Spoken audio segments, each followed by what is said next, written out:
basically what I was thinking about doing today is to talk through my book a little bit, show some of the pictures in it, and kind of give you an overview of what's happening in the book and why I'm excited that it has finally come out after all these years. And then we can have a Q&A session, and you can type in some questions. And if it's helpful, I can also enable anyone's audio, and we can actually have a real conversation, which might be nice after just listening to myself for a little while. So I wanted to start by thanking you all for coming despite or because of the global pandemic. So ironically, it has actually opened up this amazing opportunity to have all these people from all over the world be a part of this virtual event, which is really kind of cool. It's exciting to have all different people, including people I haven't met yet and people that were a part of this project from the very beginning, be here. And today is the Feast of the Annunciation. So I'm really thankful that the team at Boydell and Brewer was able to get this book to me in time. It's really beautiful. I am so happy with how it turned out.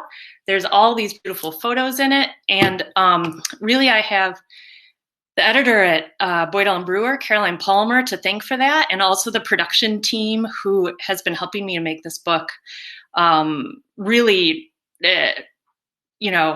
nicer than I could have ever imagined. So I'm very thankful for that. And I'm also thankful to the DHL carrier who rerouted the box of books from my locked department to my house so I could get them right before the entire country went into absolute lockdown. So now we're here on the Feast of the Annunciation, and you're going to learn a lot about the Annunciation that maybe you didn't necessarily know about before. The one other thing I want to say before we start is that I want to thank a few other people who have been involved in this book project for a long time. And two of those people were involved in the project from its very beginning at Yale. And they were my dissertation supervisors, Jessica Brantley and Alistair Minnis. So thank you so much for all your help. Then I went on to the University of Michigan, and there Tessa Tinkle and Kathy Stanek were so helpful to help me think through what does this book actually look like. And then I came to Bergen, and there's been a lot of readers here in Bergen, part of my literature and religion research group, and also part of different audiences at talks at conferences and various different seminars all over the US and the UK and Europe that have heard my thoughts and given me questions and feedback. So I just want to thank you all if you are involved at any stage. And I want to also thank the librarian at the University of Bergen, Kari Normo, who has managed to get me a lot of books over the years that were hard to get a hold of. So wouldn't have been possible without all of you together. So thank you very much. All right, I'm going to move on. And I want you to do one thing before we start. I want you, if you can, to start another tab in your browser and just do a Google search for Annunciation and do a Google image search. So I want you to see what comes up in the pages and pages and pages and pages of Annunciation images. You will probably recognize some. So this is to just kind of jog your memory that this is the image that is in every single museum that has early holdings, and it's all over churches in every denomination all over the world. And in almost every single one of those images, you will see a book. So what I'm going to start off by doing is I'm going to read you a shortened version of the passage that the Annunciation is drawn from. And that's from the Gospel of Luke. So this is in the very beginning of my book, and it's really kind of the basis for everything that I look at. So I'm going to read that to you right now. This is Luke book, chapter 1, verses 26 through 38. And in the 6th month, the angel Gabriel was sent from God into a city of Galilee called Nazareth to a virgin espoused to a man whose name was Joseph, of the house of David. And the virgin's name was Mary. And the angel, being come in, said unto her, Hail, full of grace, the Lord is with thee. Blessed art thou among women. Who, having heard, she was troubled at his saying, and thought with herself, what manner of salutation this should be. And the angel said to her, Fear not, Mary, for thou hast found grace with God. Behold, thou shalt conceive in thy womb, and shalt bring forth a son, and shalt call his name Jesus. He shall be great, and shall be called the Son of the Most High. And it goes on for a bit, and then I'll cut to the end. Gabriel says, Because no word shall be impossible with God. And Mary said, Behold, the handmaid of the Lord, be it done to me according to thy word. And the angel departed from her. So this is the only canonical telling of the Annunciation, when Gabriel arrives to announce to Mary that she will become the mother of God, and Christ becomes incarnate in her womb. So this is the incarnation. And for many Christians, the Annunciation is a historical event, faithfully recorded by the disciple Luke, directly from Mary's telling. But it does not have a lot of details. And as you might have noticed, it does not mention a book at all. So this detail of the book and all the other iconographic details that maybe you see in the images from your Google search, they have come up over the centuries as part of the tradition surrounding this scene. Here I'll show you a typical Annunciation. So this is from a medieval book of hours, and you can see that it's the image of the Annunciation in the middle, and around it are different images from Mary's life. So this is in the context of telling the story of Mary's life. And if you look at this image, or the ones that you've been looking at, you can see that we can't quite read what's in her book. And this, I think, is the most interesting part. It leaves it open to interpretation. So, on one level, Mary's reading could be the Old Testament prophecies foretelling the incarnation, especially Isaiah 7:14. Behold, a virgin shall conceive and bear a son, or Psalm verses interpreted allegorically to relate to the Annunciation. So these are Old Testament verses from the Bible that was the Old Testament Bible that was written long before Mary was even born. The idea is that she was reading this Bible when the angel Gabriel arrived. And essentially, that's the beginning of the New Testament, the gospel stories. So on a deeper level, Mary's book is a symbol.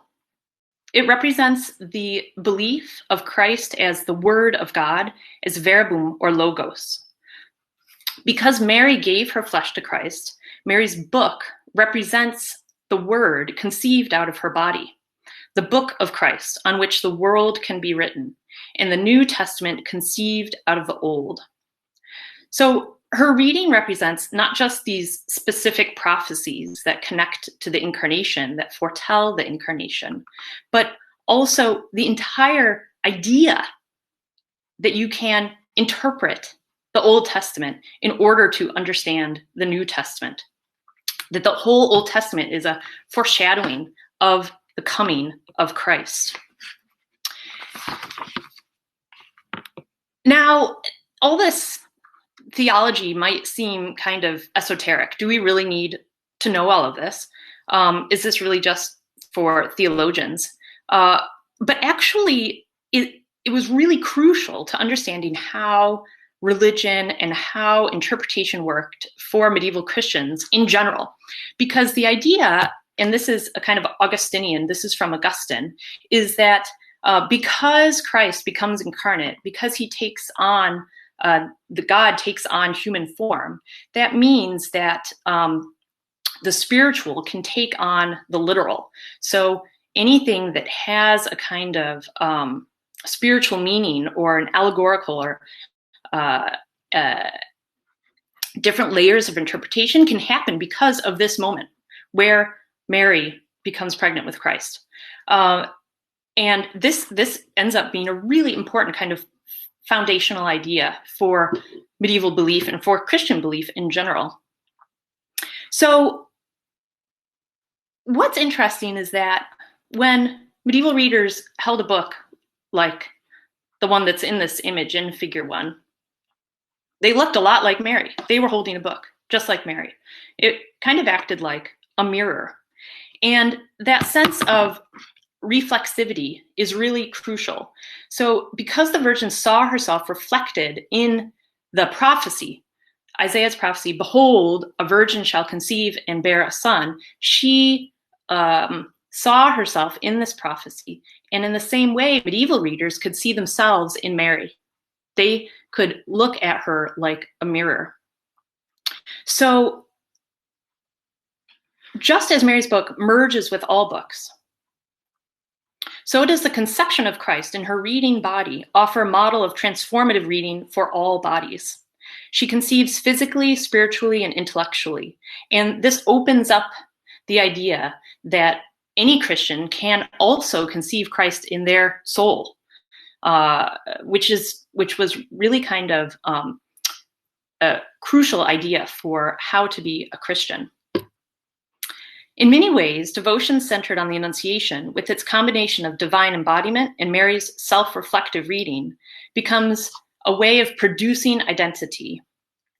Literature and art that promote a participatory piety, as in they are encouraging people to think of themselves as participating in the biblical story. They opened up the Annunciation scene as a moment where the person that's meditating is formed just like Mary. They become like Mary. So what I would like to do is to give you, that's a bit from my introduction. Now I'm going to move on to the first chapter. And this opens with one of the most interesting pictures of my whole monograph, which is baby Jesus in a cradle, which is a book. So in the first chapter, what I look at is how Christ was often thought of as a book. So I mentioned before about how Christ is the verbum or the logos or the word of God with a capital W. And as a result of that, he was often imagined to be the book of life, that he is the representative of the divine in a physical form, and that physical form is like a book. So here we can see Mary looking down at Jesus. And we can see this in some other images. So here is Mary reading her cousin Elizabeth. This is the scene of the visitation. And she's pregnant, but what the image emphasizes is that she's holding a book. And this book represents what is in her body, which is the Christ or the Word of God. Then we can see this is the same book of ours. We can see that here she is at the presentation in the temple. Christ has been born. She's holding him. She's in the exact same position as the previous image. And we have a little recollection, a little reminder in the margin that says, she is holding him. He is the book. Remember the Annunciation when she was reading the book that became Christ himself. So the other important idea is that this word conceive is operating on several different levels. It's called a polyseme, where we can conceive in our bodies. Women can conceive a baby, or you can conceive something in your mind. Everyone can conceive something in your mind, and it literally means to take hold in Latin. So this kind of double meaning worked in Latin and it worked in English. And this is totally crucial because a lot of authors picked up on this double meaning and they used it in order to discuss how everyone, men and women, can look to Mary as a kind of model of how to conceive Christ within themselves, regardless of what kind of body they had, because this is a word that works for everyone. Okay, so what I'd like to look at next is chapter 2, performing the Psalms, the Annunciation, and the Anchor Hold. So in this chapter, I turn to look at texts that were written for recluses or solitaries, for mostly holy women in the earlier Middle Ages period, or rather more like the 11th and 12th century. And these women were enclosed, usually completely alone, so different than a nun. They were enclosed completely alone, and there were many texts written for them. And these anchoritic texts often mention Mary, and they describe her as if she is a recluse, just like them. She is an anchoress in her anchor hold, which is this cell attached to a church. And not only that, but they held her up as a model for these anchoresses. And what was so interesting is that she was not a silent praying figure. She was often portrayed as singing the Psalms loudly in her cell, and that the anchoress could be like Mary in this respect, singing the Psalms aloud. So there's a few texts that I look at in this chapter, and one of them is Gosselin of St. Bertin. He wrote a text for an anchoress named Ava, and he said that when you sing the Psalms, you invite in Christ into you, just like Mary did with Gabriel and with the incarnation. And here is an image of a very early Annunciation painting from a manuscript, and this is right around the period when Gosselin of St. Bertin is writing his text. And so this is one of the earliest mentions, and I think that he is aware of the people who are making these kinds of illuminations. The next example from this chapter is Christina of St. Markiate, who was a holy woman who didn't formally enclose herself, but she ran away from home, and she locked herself kind of in a very small closet. And there's a wonderful scene in her saint's life where all these toads gather on her lap and attack her. And these are, of course, representing the devil. And to scare them away, she picks up her psalter and she sings the Psalms as loud as she can, and the toads leave. And I read this as a kind of perverse, a kind of nightmare annunciation, where instead of Gabriel, we get these demonic toads. And it's through singing aloud the Psalms, like Mary did, that Christina is able to preserve her virginity, just like Mary did. So this image right here is really beautiful. It's from a psalter that many scholars think was made for Christina. And so she would have looked at this picture and been inspired by the model of Mary holding a book and presumably singing her Psalms aloud. So I'm going to move on to chapter 3. So this is where I turn from looking at how Mary was portrayed as singing the Psalms to reading these prophecies from especially Isaiah. Behold, a virgin shall conceive and bear a son. And in chapter 3, I look at a specific kind of text from the Middle Ages that was really popular. It's called The Life of Christ, or a Gospel Meditation. And basically it was a text that helped people pray by imagining that they were present in the Bible, in the biblical scenes of Christ's life, and that they were even able to interact with biblical figures. And most of these texts began at the Annunciation, because that's where Christ's life began. And these texts invited the readers to literally step into Mary's room and join her and open up their book with Mary and to read the Old Testament. So one of the texts I look at is Aelred of Revaux, Rule for a Recluse, from the 12th century.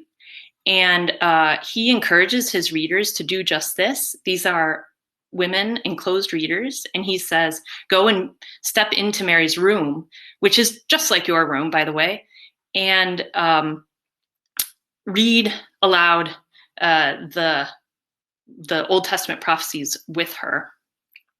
Now, what's really interesting is that later on, a few centuries later, this was a Latin text and it was translated into Middle English.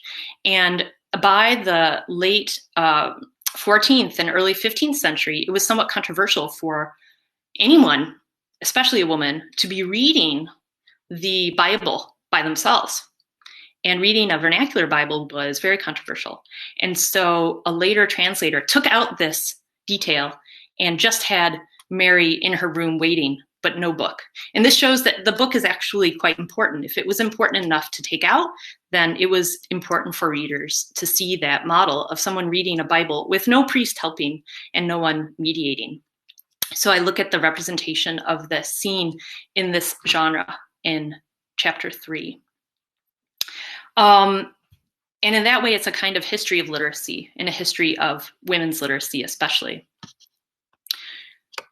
So in chapter 4, I pick up this history of women's literacy and I look at texts that were actually written by women. And these were visionary women, women who had visions and were able to document them some way. And I look at 4 women in particular, and I'll just turn to a section of my book to look at that. So I look at the revelations of Elizabeth of Hungary, who's kind of a confusing figure, but I'll basically call her Elizabeth of Hungary. She died in 1322. I look at Brigitta of Sweden, whom I'm following up on a big project right now. She died in 1373. I look at Julian of Norwich, who died after 1416, and Margery Kempe after 1438. So many of you have probably heard of Julian of Norwich and Margery Kempe. And I'm just going to read a little bit from chapter 4 about these women and what I look at. So I explore how all these women participate in an imitatio Mariae. So this is the imitation of Mary, where the Virgin's reception of the Annunciation is a kind of model for the reception of their visionary gift. So Mary essentially works as a kind of visionary that they can imitate and that they can receive revelation just like she received the word that became Christ. And they do this in some different ways. So Elizabeth's text has a very literate, contemplative Mary, much like her, a nun. Julian presents Mary that is a kind of hermeneutic key that unlocks the meaning of her visions. And Brigitta and Margery, in slightly different ways, use the scene to validate maternal authority rooted in their own motherhood, because they were both mothers.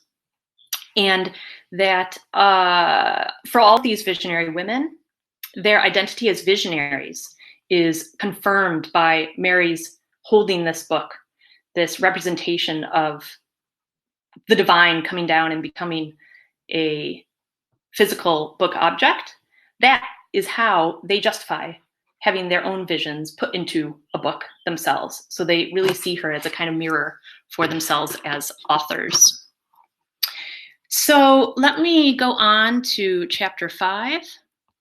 Okay, so chapter 5, I'm going to go ahead to this image. Chapter 5, I'm really kind of most excited about because it was all new from the first iteration of this project. And it is looking at a really obscure, a lot of stuff I look at is pretty obscure, but this little piece that I look at for this whole chapter is really obscure. And it is called Of Three Workings in Man's Soul. And it's a little Middle English treatise that teaches people how to pray. And the best model for how to pray, according to this treatise, is Mary just before the Annunciation. So what the treatise does is describes Mary in great detail with her book and how her body looks and how her face looks and how she is very focused, and how when she reads the Old Testament prophecies, she imagines in her mind what it would be like to be the virgin that is represented, or actually to be the handmaiden of the Virgin, to help the Virgin because she's so humble. And this is a model for the readers of how to imagine themselves in the texts that they read, like the devotional texts of Lives of Christ. But what's interesting is that the whole scene of the Annunciation that we read in the Gospel, it happens actually after this treatise is over. So the whole thing is before. And what I managed to find were some very rare images where the Annunciation is represented, but it's before Gabriel arrives. So you can see in this image right here that Gabriel is behind Mary. Really, the whole point is not the coming of Christ. It is Mary as a reader. It's Mary as someone praying. Here are two other images.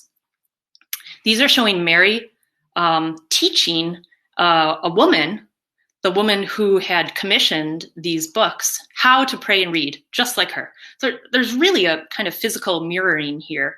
And again, Gabriel is almost in the scene, but he hasn't interrupted yet. And here's another fascinating image from a really beautiful book where the angel Gabriel is behind the patron of the book, that woman with the tall pointy hat. And Mary's in the other scene, and the woman is participating in the scene with her imagination. And the book is showing her a vision of what she should be seeing in her mind.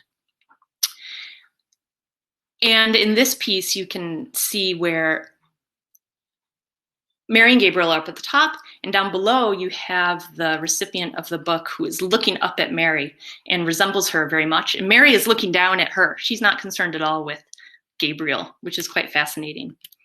And this also happened with the male recipient of books, where you can see down in the bottom, that little man who's kneeling.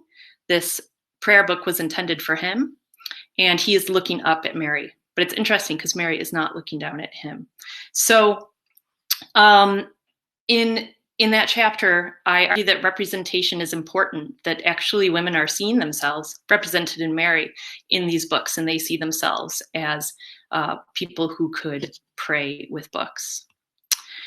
So moving on to the final chapter about the Shrine of Our Lady of Walsingham.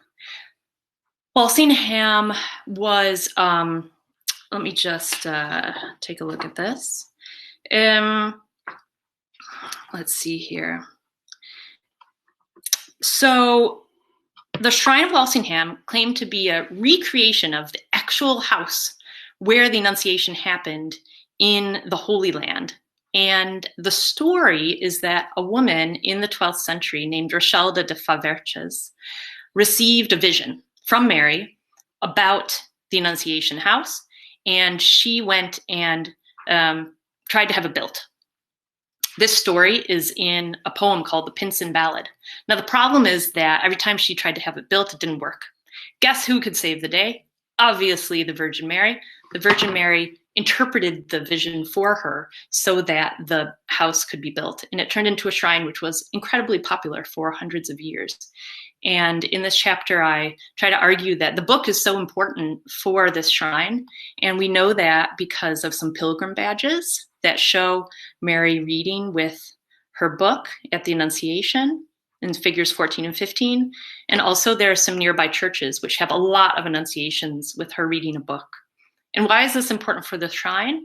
I think it's really because people had been reading about the Annunciation or hearing aloud the Annunciation as a moment for them to form themselves as people who pray, as holy people themselves. And when they came to the shrine, they could be Mary because they had been practicing being Mary for their whole time as readers.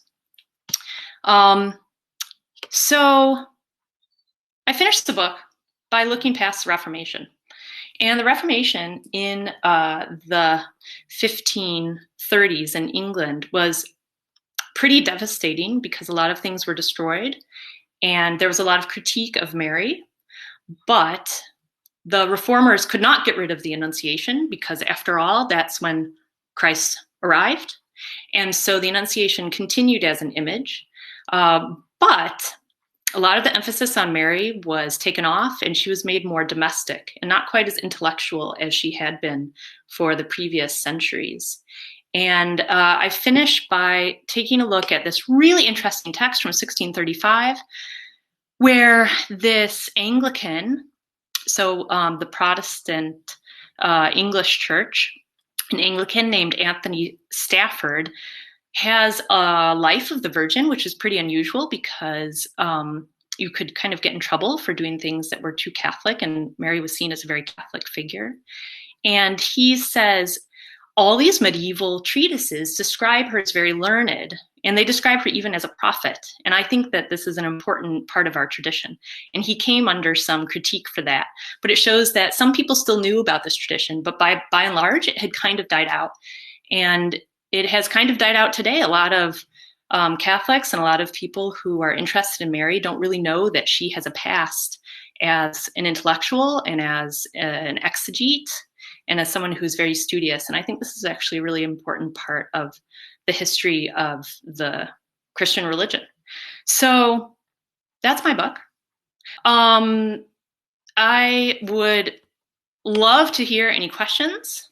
For Q&A, I'm going to turn on what's called a question mode. And what you can do is, I hear your applause. What you can do is you can start to type some questions, and what you, let me see. Yeah, so down in the bottom, there should be two little buttons in your chat pod, and one's green and is like if you're just going to send a comment. And if you want to send a real question, then you press on the gray question button. And here, I'll do it as a, is this a question? And you put a question mark. And then what I can do is I'll put it in the middle, and then I can answer it. So I hope some people have questions. And I can put them up. And if anybody wants to fight it out, I can enable your audio.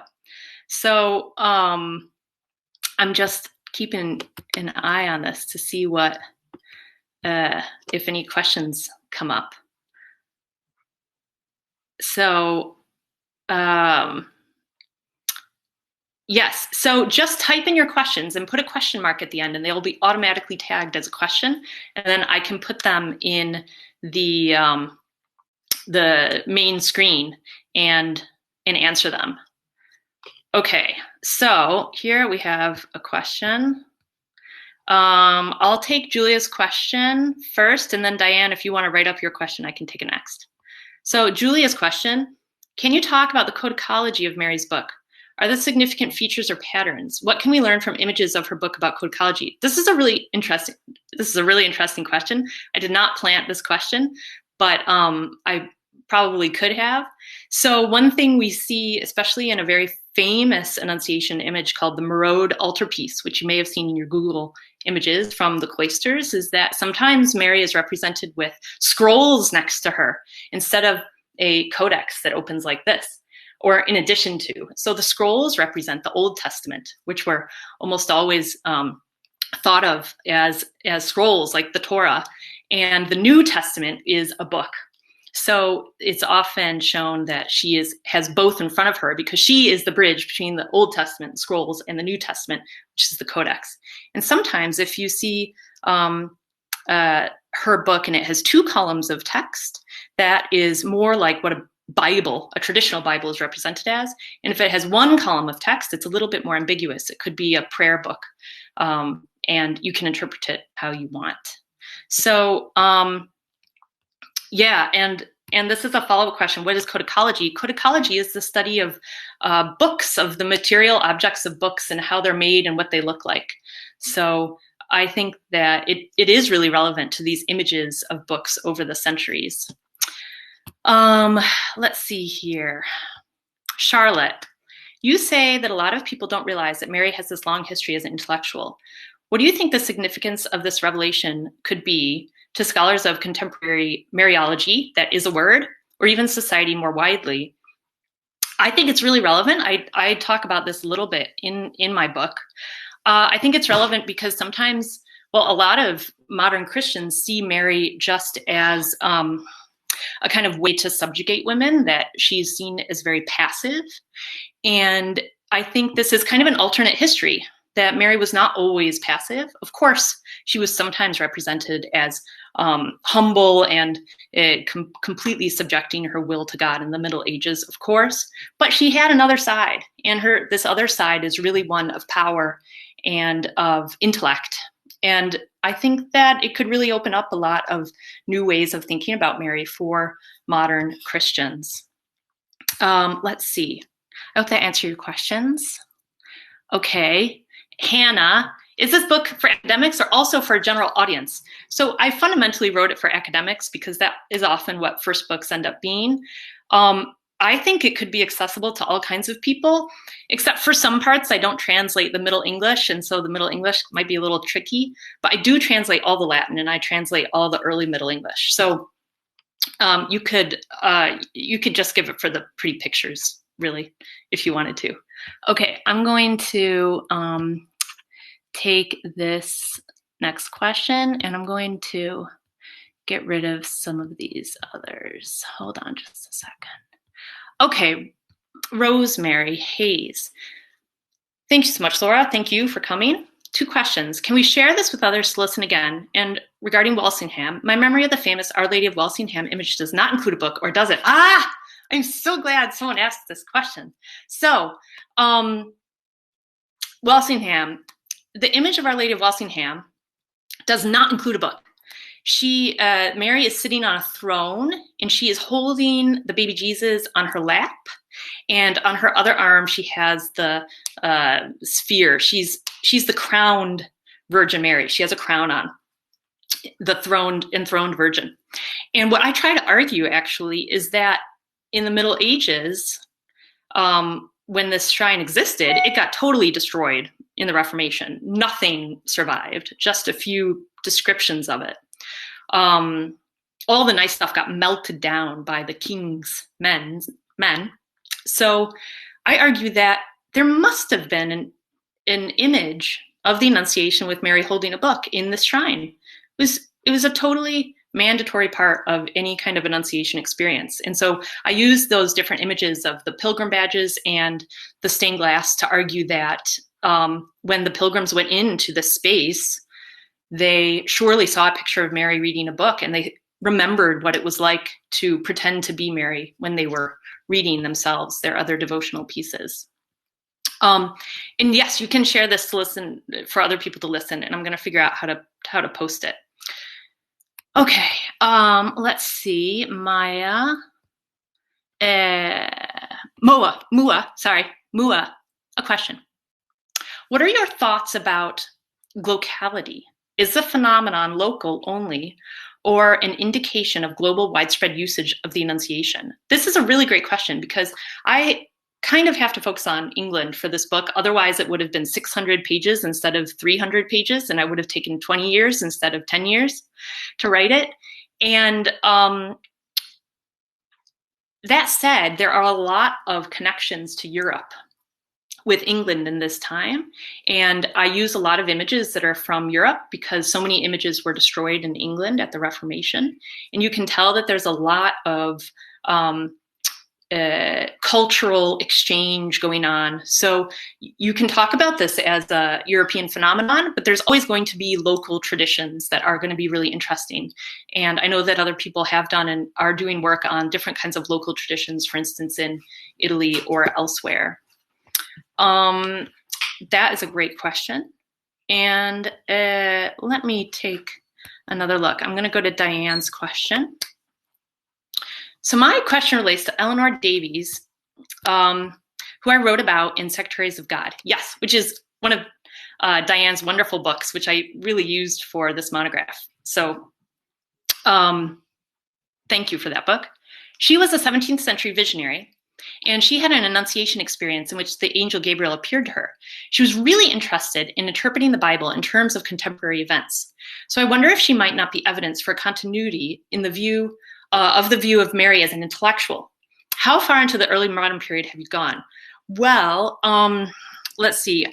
I technically went about 20 pages into the early modern period because I was just kind of pointing towards it a bit.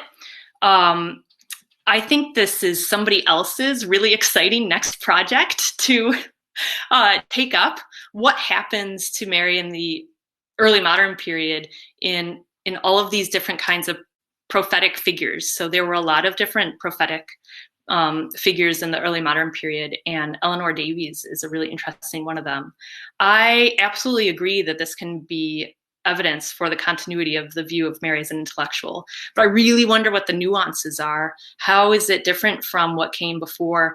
What kind of awareness was there among people like Eleanor Davies of the medieval tradition? So Stafford shows awareness of medieval tradition, like he was reading Bernard of Clairvaux. But how accessible were these texts later, or did they kind of reinvent the same ideas? I think these are really good questions, and I hope that somebody else writes that book, because I'm not going to. Okay, that was a great question.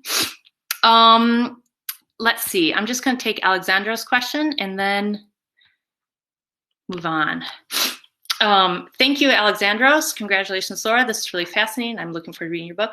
I have a question which concerns the difference between East and West in the iconography with which you began your presentation. In the East, there's no book appearing in late antique and medieval Byzantine paintings. What would be the source of this difference in your opinion? This is a really great question. And in fact, I take this up in an article that I published in 2014 in the journal Speculum, the Journal of the Medieval Academy of America. And I look at the title of the article is The Origins and Development of the Virgin Mary's Book at the Annunciation. And in the early period, you have kind of similar annunciations between the East and the West, between the Byzantine artistic tradition and the Western artistic tradition, where Mary is spinning.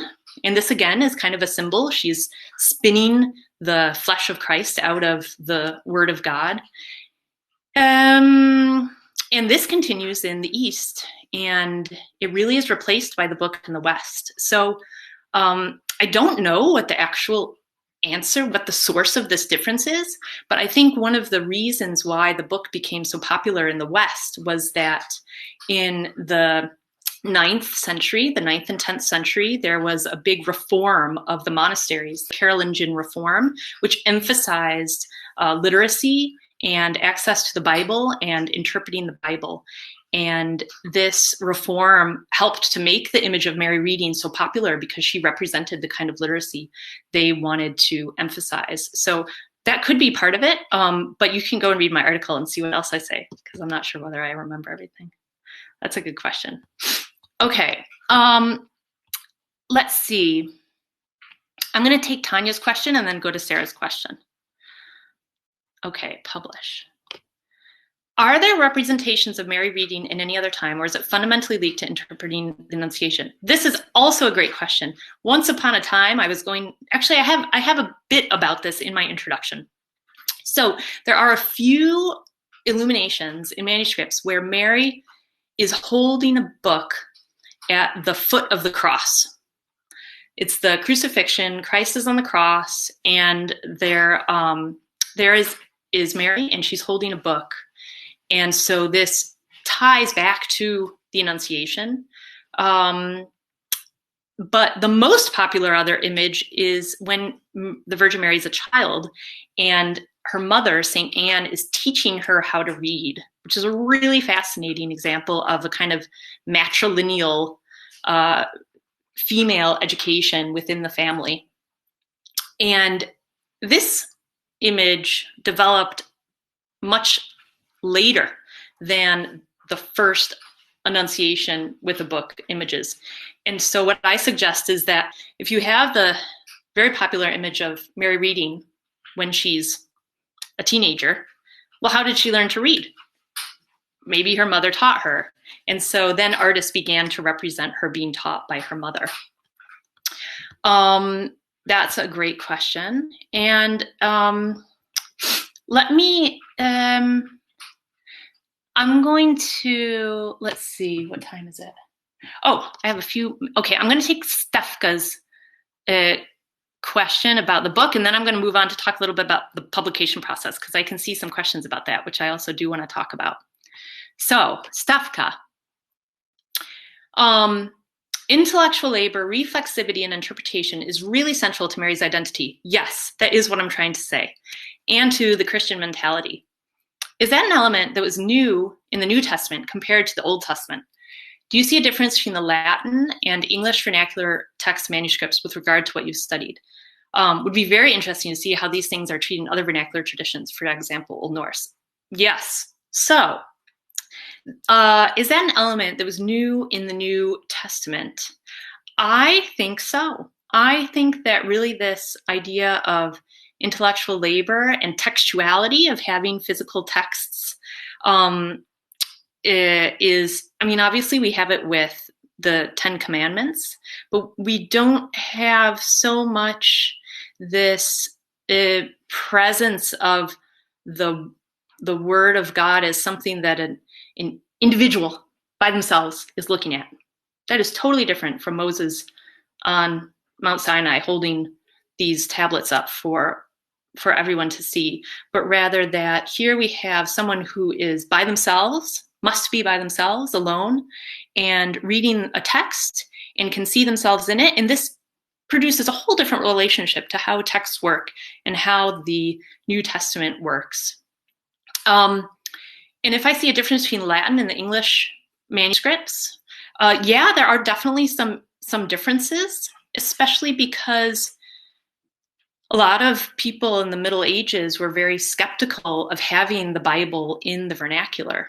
And so in a way, you kind of had a difference between people who were able to access Latin, who maybe were more encouraged to be reading the Bible in Latin, and the people who could only access the vernacular, who maybe were not encouraged to try to read the Bible because maybe they were not educated and it could be dangerous. They could misinterpret it. And I would love to see how these things are treated in other vernacular traditions. Absolutely. So hopefully maybe you can take it up in Old Norse. Okay, now I'm going to move on to the a little bit about the publishing process, because I realized that when I started out on this book, I didn't really know all that much about the publishing process. So I thought it might be kind of interesting to bring it up a bit. And let's see here. I just want to, okay. What aspects did you enjoy and which parts were more challenging? So basically the whole process was that I wrote this all as my dissertation, and then I pulled out the first chapter and a half and I published it as the journal article that I just mentioned in Speculum, which is really long. That took me a really long time. And then I slowly went through and I re-researched and rewrote all the rest of it. And at a certain point, Caroline Palmer and I were in touch, and she was interested in the book for Boydell and Brewer. And so I sent her 2 revised chapters, the first 2 chapters, and a book proposal that I worked a really long time on. And she was very interested. And so I worked and worked and worked and worked to get the rest of the book manuscript all in good shape. And that took me a long time. So I got readers' reports on that first set of 2 chapters. And then I sent my whole book in and I got a reader's report on that. So really helpful feedback. And I want to thank the anonymous reviewers who helped me with that. I'm so thankful for your time with my work. And it was, I had no challenges working with Boydell and Brewer as a publisher. And for that, I'm really thankful, because I have heard about challenges with publishers, but one of the things that was amazing was how fast the process was after I was done. Really, it was me that just took a long time. But I'm personally pretty satisfied with the result, so I'm glad that I took my time to make it something that I am proud of. let's see. Okay, it looks like we have a few minutes. So it looks like Gudelinda has a final question. Yes, so a little bit about the publishing process. The parts I enjoyed were when I got the readers' reports that were positive and encouraging, but also had a lot of really constructive critiques about how I could make this better. And do I also explore representations of Mary's book in Continental Vitae or Saints' Lives and other texts by lesser-known holy women? In the Catherine Tall sister book, a nun sees baby Jesus lying on a book. So I'm not surprised to hear that at all. I didn't get much into the continental tradition because, again, I felt like I would never, ever have finished. It already felt like I would never finish. It's a total miracle that I did finish this. So I really had to be focused on my medieval England scope.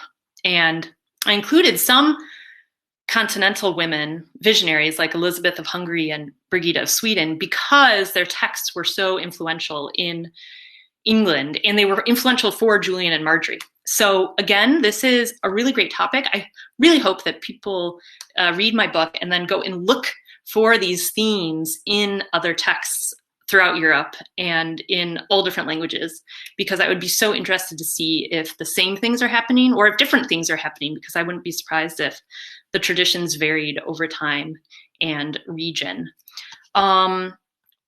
So let's see. I don't see any other questions.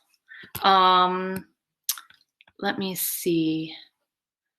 Yes. Are there any questions that I missed? I'm just scrolling through some of these. Those were really good questions. Any other questions? I can see while typing. Again, it's a little bit weird to just be talking to myself, but I can turn on anybody's audio. So, okay. Charlotte has a question. What is next?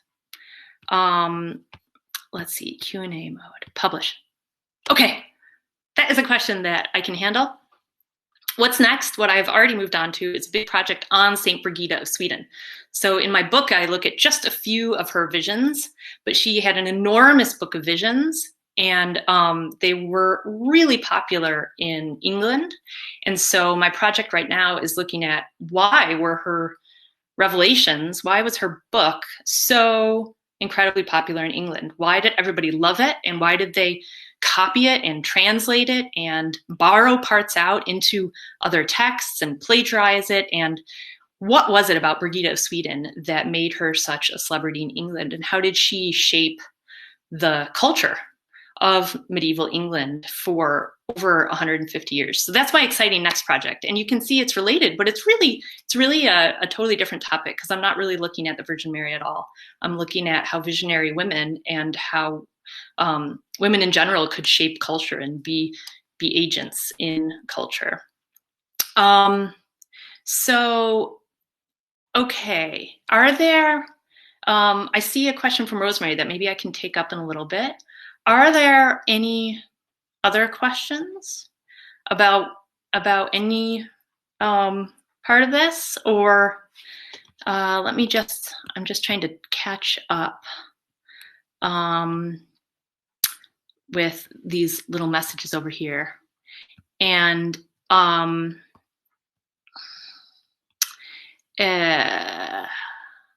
so I'm kind of trying to imagine myself, much like medieval readers, if participating in a live event with you all, where we would be mingling and maybe having a little glass of champagne, which I may well have right now, and talking to each other. So I guess maybe what I'll do is I will kind of formally call a conclusion to this session. So you can hang up or leave if you like.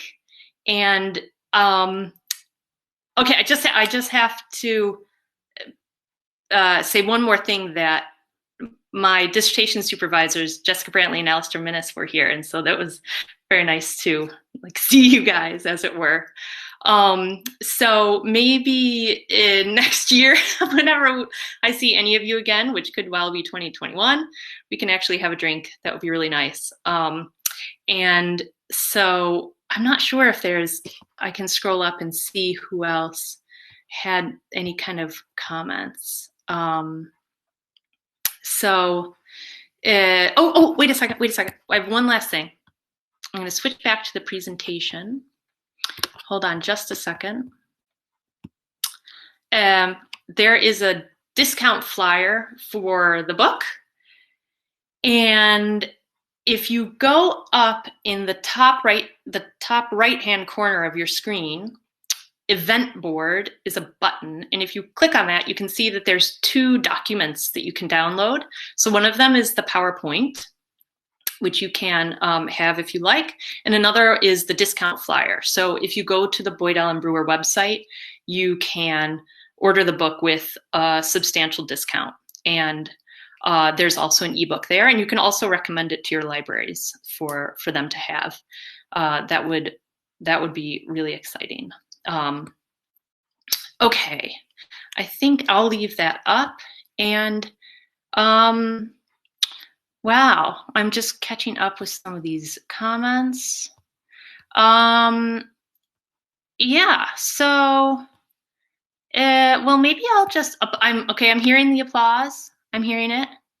And yeah, basically, if you have any other questions that you think of, send me an email. I would love to hear them, or we could even have some kind of video chat, because it's always nice to have human interaction these days. And I really appreciate that you all came. I hope it was a little bit of a distraction in what's otherwise really weird times, and also a little bit of intellectual engagement, because that's kind of hard to come by these days. Yeah, I will figure out how to post this. And yeah, I think that I will, well, I guess I don't really feel like hanging up on you all, but many of you are still here. So it's kind of weird to be in a room that you have to leave everyone. So, well, gosh, I don't really want to hang up on you, but I'm just, okay, I think I will. Everybody go have, you know, a Virgin Mary or a Bloody Mary or something, or something bubbly, or just a beer, or just a very strong coffee, depending where you are in the world. And because it's probably early morning for some of you. Although I totally support having a happy hour whenever you would like it in these days. And I guess I will just give you a wave. It was so nice seeing all of you. I like can't hang up. If everybody else hangs up, then maybe I won't feel so bad. But I really appreciate you coming. And yeah, I will miss seeing everyone at Leeds and at NCS, where I was going to have a big party, but that can wait. So, all right, people are slowly hanging up. Okay, I will say goodbye. Be in touch if you have any questions. I hope you like the book. If you're going to write a review of it, be very nice, please. And I will see you later. I think I close it now. Okay, bye. Excellent.